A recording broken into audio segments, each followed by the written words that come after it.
In The Tallest Dwarf, the director Julie Wyman, she always felt a little bit out of place when she was younger, especially when she was growing up. She feels that her body shape, she's the same height as average height as everybody else, but she felt that her legs and arms were a little bit short, and a lot of people, when she was younger, she pointed that out to her, so she always felt a little bit out of place.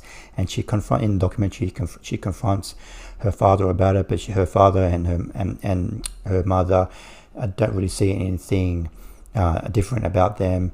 And the director Julie, she uses this documentary to kind of explore her history, or her family history, and see if she really has some kind of dwarfism in her family.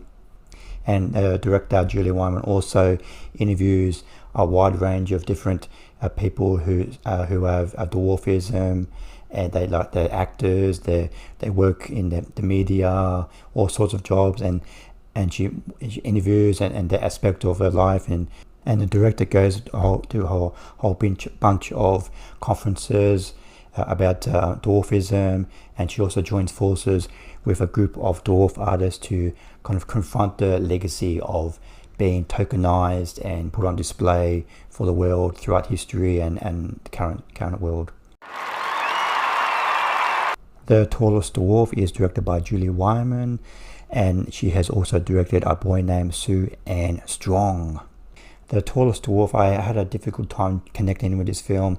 There's a lot of interesting interview subjects and themes in this film, but for me it kind of felt like a film for people who are a little bit different, people who are maybe suffering from dwarfism, and maybe they can relate to this film a little bit more. But for me, it kept me at a distance.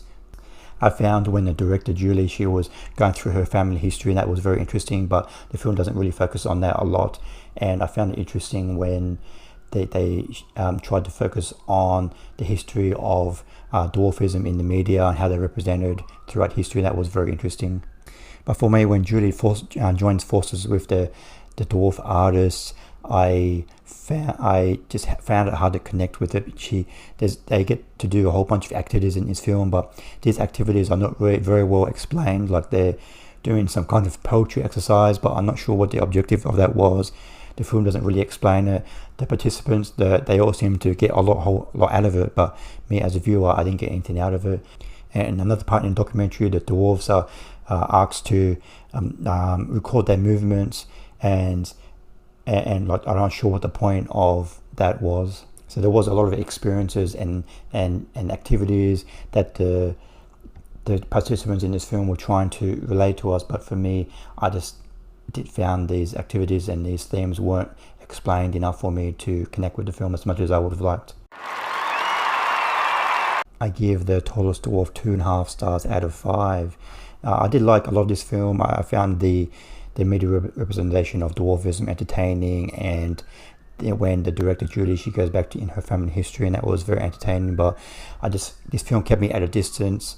I found it hard to relate to the plight that these people were going through. And the way I just didn't really get a sense of what it's like to be different in the world and to have dwarfism. The film, for me, didn't really make me feel like what it's like to be like that. So for me, this film was a little bit disappointment. It's entertaining in parts, but I just found it a little bit hard to connect with. Thanks for watching. What did you think of The Tallest Dwarf? Please comment below what you thought of the film. Thanks for watching. See you next time. Bye.